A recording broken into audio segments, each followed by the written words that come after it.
Emily sneered at me after I announced my resignation, and I responded by maintaining a silent, steady gaze. Our conversation had revolved around the company's decision to cut labor costs, with particular disdain aimed at those supposedly exploiting overtime pay. Tom, too, seemed to relish the notion of trimming expenses. A week later, my phone incessantly rang with calls from the company. Upon answering, the president inquired sharply, "Who exactly are you?" I couldn't help but scoff mockingly at the president's question. In response, I introduced myself as Lily Johnson, a 59-year-old employee with 37 years of dedicated service since my college graduation. I explained our company's role in providing administrative services, particularly catering to busy company presidents handling clerical work. Specializing in tax-related matters, I proudly managed 45 clients, a responsibility that had grown overwhelming despite the assistance of a part-timer. Despite the challenges, I couldn't show any sign of weakness. Our clients were long-standing relationships, and their adversities fueled my determination. Today, as I sat in front of my computer, the relentless harassment from Tom and Emily weighed heavily on my mind. Tom, 7 years my junior and now the head of the tax department, had drastically changed his demeanor 3 months ago upon promotion. His once polite tone was replaced with condescension and complaints, making every interaction a struggle.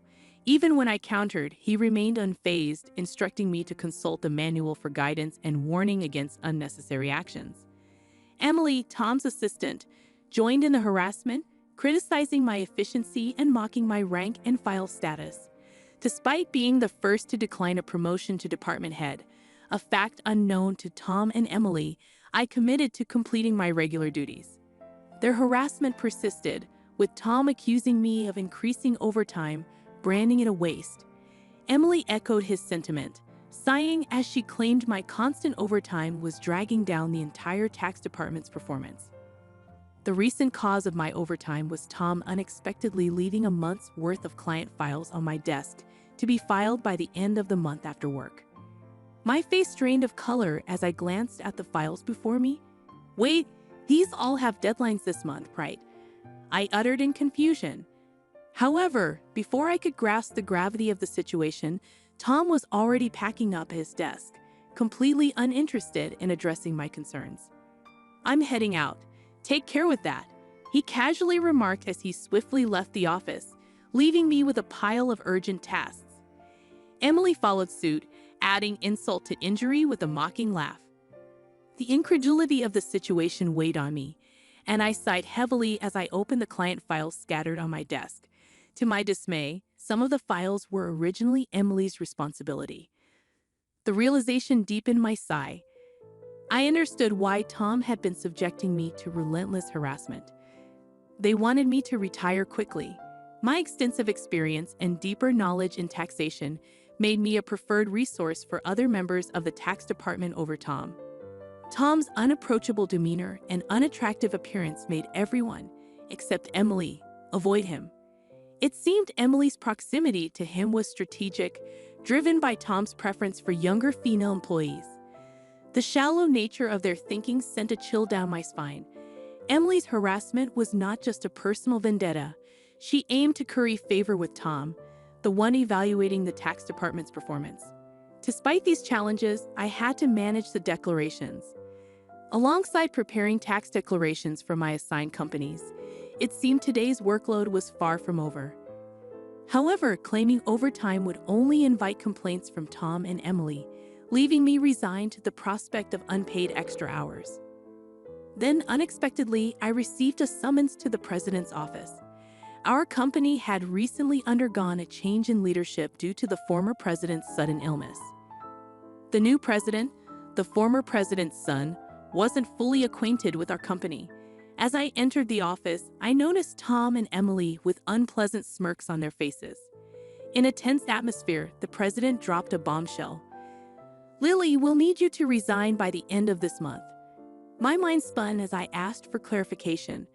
Tom and Emily had apparently accused me of overbilling for overtime, citing that while others had around 15 hours, I had exceeded 80 hours.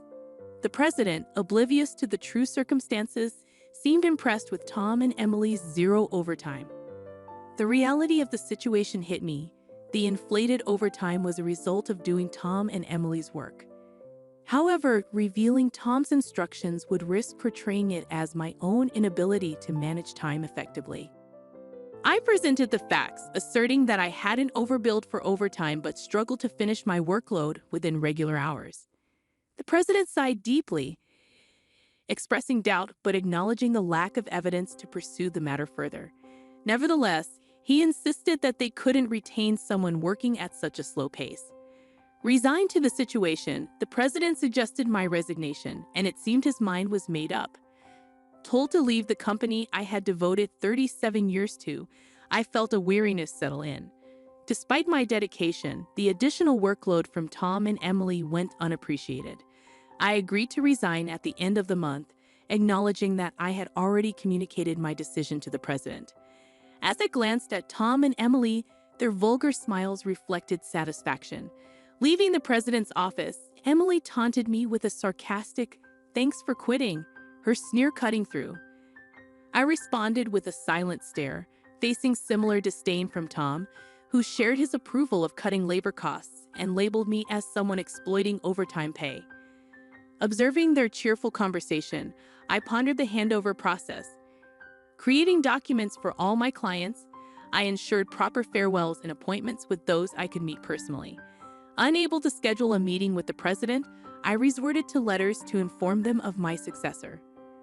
A week post-resignation, enjoying a moment of relaxation at home, my mobile phone rang. Seeing the company's call, I hesitated, having already completed social insurance procedures. However, persistent calls from both the company and Tom and Emily's personal mobiles led me to answer reluctantly. As I picked up, the president urgently spoke, asking, "Who exactly are you?" I couldn't help but mockingly reply, "Just an unemployed lady who resigned from the company, nothing else." In response, the president urgently explained the chaos since my departure, 49 calls to stop transactions with the company. He pleaded for my immediate return, revealing a sense of panic in his tone. Reluctantly, I rose from my seat and made my way back to the company. Upon my arrival, I found Tom and Emily waiting, their faces notably pallid and dark circles underlining their weary eyes. Surprised by their drastic change in appearance, I inquired about what was happening. Tom glared at me and revealed, "Since you left, we've been bombarded with calls to stop transactions, not just from your clients but also from prospective companies we were planning to introduce." "What did you do?" Emily echoed the suspicion, expressing disillusionment at the thought of me resorting to underhanded tactics. Their haggard appearance suggested the toll handling cancellations. While I had not manipulated the clients, I had a hunch about the reason behind the transaction halts. Considering the inevitability of cancellations, I mumbled my thoughts aloud. Tom, however, accused me outright, insisting I had orchestrated something. He demanded I go to the president's office immediately, forcefully escorting me there. Upon entering the president's office with Tom and Emily, the president greeted me with a direct look in his eyes. Tom declared, "President, I brought her," with an air of authority, while Emily hurriedly followed suit. Ignoring their accusatory tone, the president questioned me about the abrupt halt in transactions after my departure. I took a deep breath and explained, "Our clients don't need us to manage their taxes. There are tax accounting firms that offer cheaper services. They continued with us because of me." Tom snapped back, questioning my self-worth, and Emily taunted me, both challenging my value to the company. Undeterred, I elaborated on my unique approach, offering tailored tax-saving strategies that resonated with our clients. Tom dismissed it as inefficient, arguing that their manual-based operations were more practical.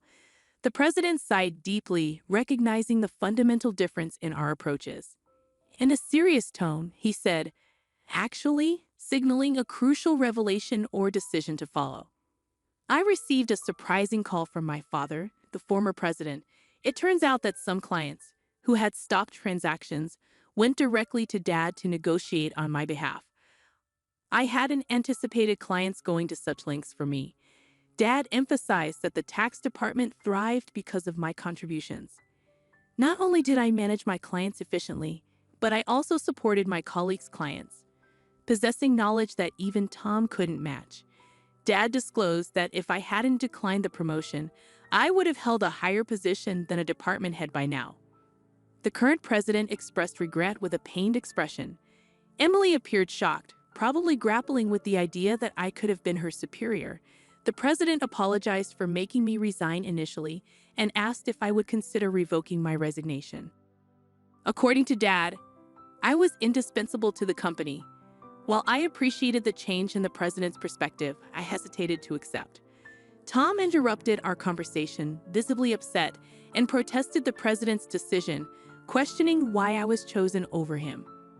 Emily echoed his sentiments, praising Tom's leadership and expressing disbelief at the preference for me. The president then sternly addressed them, revealing that since my resignation, numerous complaints had been received from the tax department, suggesting they had been shifting their workload onto others.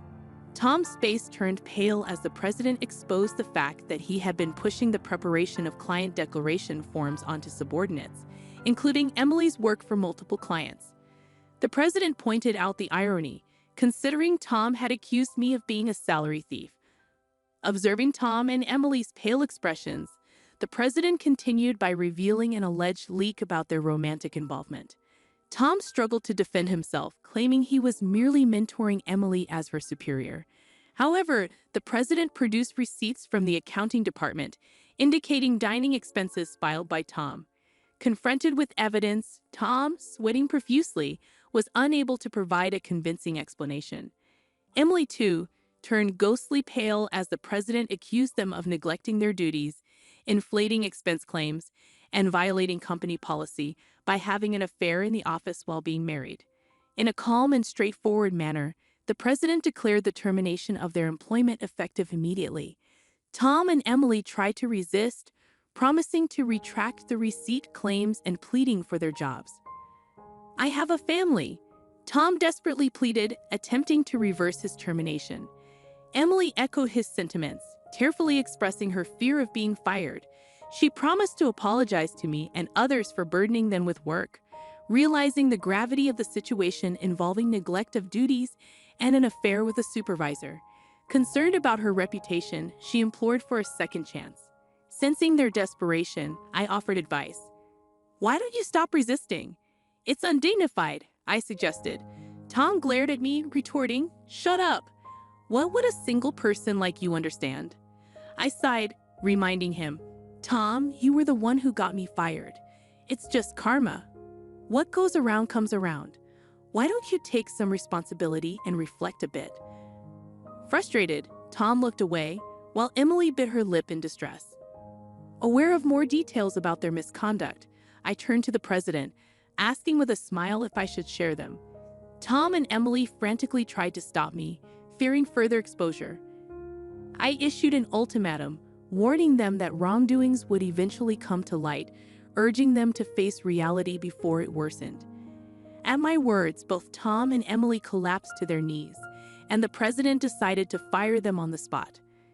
Later, I revealed more about their misdeeds, including Tom faking business trips to spend days with Emily and their insidious tactics of harassing disliked employees into quitting.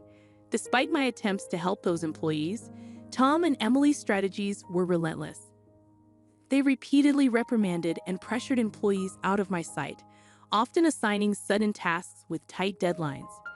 The resigned employees had initially asked me to keep quiet, but since they were now happily working elsewhere, I decided it was time to speak up. The president, furious at my revelations, expressed anger about cutting Tom and Emily's final salary. He planned to thoroughly investigate past inflated expense claims. Tom, with tears in his eyes, begged the president not to cut his salary, fearing the impact on his family. As the truth unraveled, Tom's affair with Emily came to light, leading to Tom's divorce. The two now face claims for compensation in the divorce lawsuit, marking the consequential aftermath of their actions. I became aware of the situation when Tom reached out to me, seeking assistance in persuading the president to reconsider their firing. Emily and Tom found themselves in dire straits. Despite their efforts, they struggled to secure new jobs in the tax industry. The industry's close-knit nature meant that word of their misdeeds spread rapidly, making potential employers hesitant to hire them. Desperate for income to cover divorce compensation and living expenses, they resorted to day labor at construction sites, a stark departure from their previous office roles. Emily would often call me in tears, pleading for help. "Lily, please help. I only wanted a better life, and I never truly liked Tom," she'd cry. However, I couldn't ignore the fact that their predicament was a consequence of their own actions. Many, including myself, had been impacted by their behavior. I reminded Emily that the consequences were a result of her choices. "You can't unring a bell," I told her firmly. Facing hardships was the consequence of her decisions. Emily's despair echoed through her protests. Despite her regrets, the outcome remained unchanged. As for me, I chose to distance myself from the chaos of the corporate world. Despite the president's pleas for my return, I declined. Once told to resign, I had no desire to return. Instead, I found solace in assisting at a friend's tax office, supplementing my income and enjoying a more relaxed lifestyle. In the future, I entertained the idea of starting my own office, where I could serve my clients without the constraints of corporate bureaucracy. In my own space, I could fully dedicate myself to my clients' needs. As a tax accountant, I aspired to be on equal footing with my clients, providing service without superiority. This marked the beginning of a new chapter in my life, one filled with excitement and opportunities to pursue what truly mattered to me. My second life had just begun, and I eagerly anticipated the journey ahead.